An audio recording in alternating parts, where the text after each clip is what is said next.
everyone, and welcome to this episode of Woman Fully Alive. I'm your host, Madeline, and I'm so thrilled that you've chosen to watch this episode today because it might be one of the most important episodes I have ever done. I've been in this healing field for a very long time, and what I've come to realize is that beneath every sense of unease, of dis-ease, of anxiety, of suffering, there is a lie, and it breaks my heart that people are living out this lie all over the planet right now. And that is the lie that you are unlovable, that somehow you're not worthy of health, or you're not worthy of having a great loving relationship with yourself or with other people, or that you're not deserving of certain things in your life. You're not deserving of perhaps attention or receiving gifts or receiving money. And this lie infects every single aspect of our life. So we've been brought up as humans to somehow believe that we have to earn our lovability. And that's been a big misunderstanding. And because we've confused, when we grow up, we've confused being loved with compliments or being seen or being appreciated or success. So if I win this prize, or if I get a straight A, or if I win this race, I get a lot of good feedback, perhaps in school. And it becomes a little bit like, oh, okay, that's what I need to be doing. I need to be earning this. I need to be working hard. And after a certain point, for many people, and often this doesn't come until midlife, where you actually might have enough time to slow down and breathe and to step out of the busyness and step out of the doing and all the addictions that we've accumulated, to start to see that maybe it's not all that it cracked up to be. Maybe you didn't get that feeling of happiness or love or appreciation that you're still yearning for.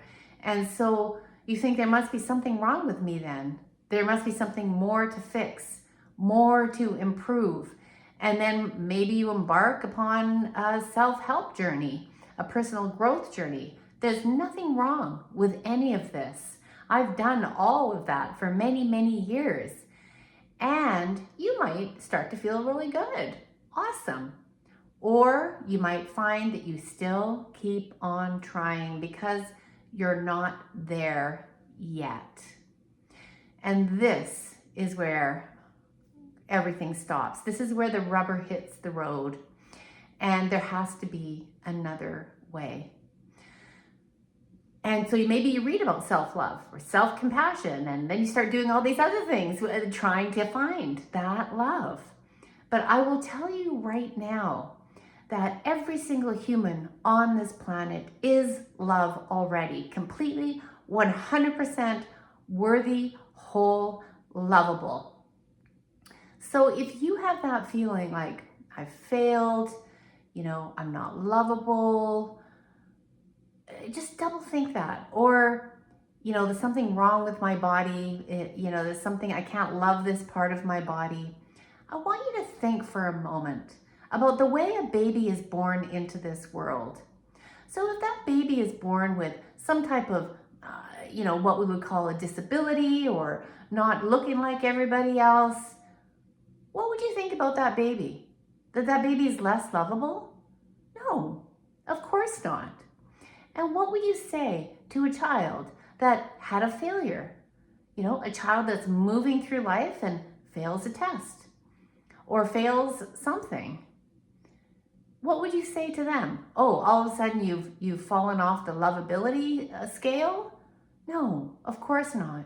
So don't do that to yourself. Because here's the surprising way that we can come to a place to love ourselves and love our life no matter what, because this is the only doorway to freedom. Because all the fixing, improving, trying to be someone else It'll never work. And there's nothing wrong with that. But if you've ended up at this place, you are in the right place. If you keep trying things and they're just not working, this is what's happening. You're trying to live like someone else.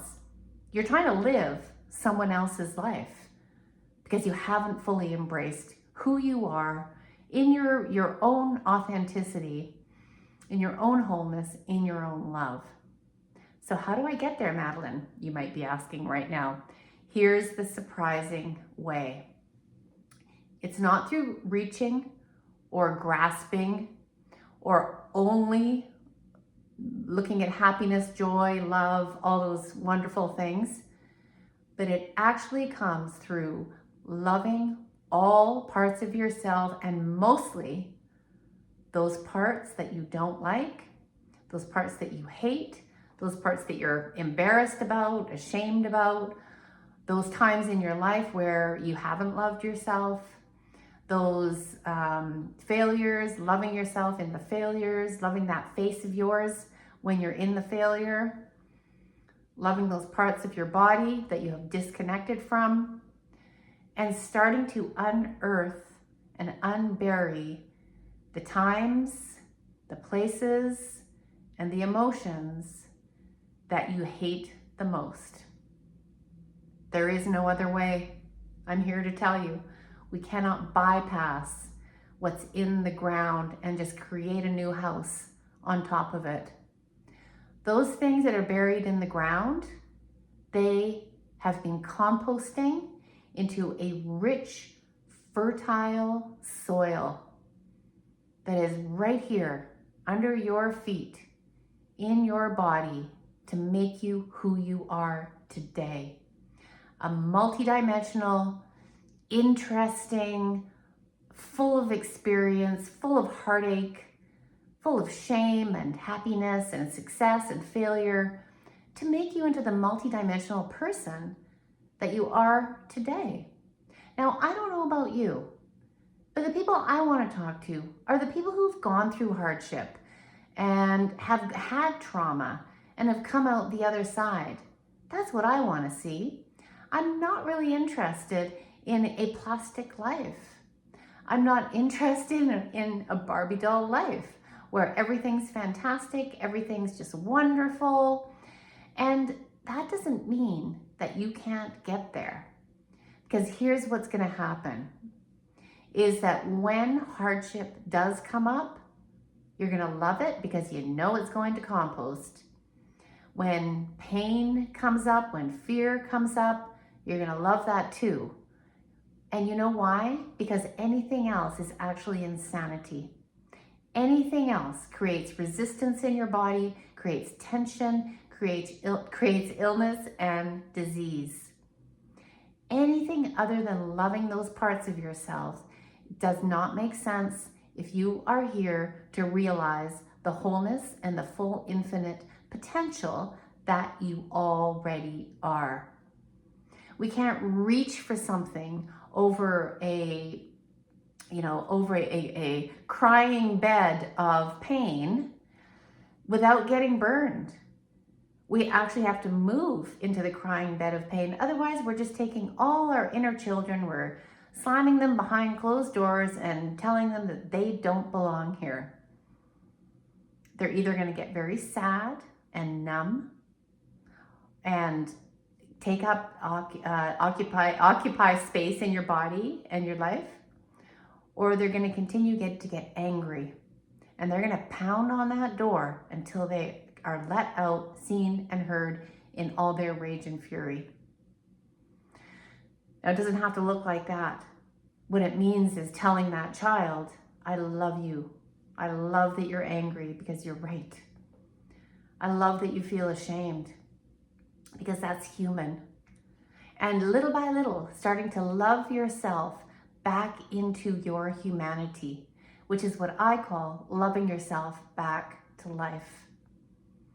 Your life force is the most valuable thing that you have on this planet. Infinitely more valuable than your house, than your bank account, than your car, than anything. Why? because your life force is you, and your life force is love. And this journey is really the journey of a lifetime. So if that resonates with you, this lie of unlovability, I'm here to help you take back your infinite power, to take back asking for permission from someone else to be lovable. It makes no sense. Well, it does make sense for a child, right? But as an adult, let's stop banging our heads on the wall. I am here to help you become the infinite love that you already are, because I've experienced it myself after many, many years. So if this does resonate with you, I hope that you will consider joining one of my programs, my membership program, Aligned to Love, the Super Sessions. I'll leave the link below. It's $88 a month, 88 Canadian, for 4 sessions with me weekly on Tuesdays. And my upcoming course that continues to run is The Courage to Be Yourself. And it's a 6-week course that will give you the tools, the information, the support, and the practices that you need to reclaim your real, true self. So I hope you'll join me on this journey, because the way I see it, it really is the only journey to take right back home to the love that you are. Thanks for joining me. Don't forget, if you like this, to subscribe to my channel, to hit like, leave me a comment. I want to hear what you think. Thanks so much, and see you in the next episode.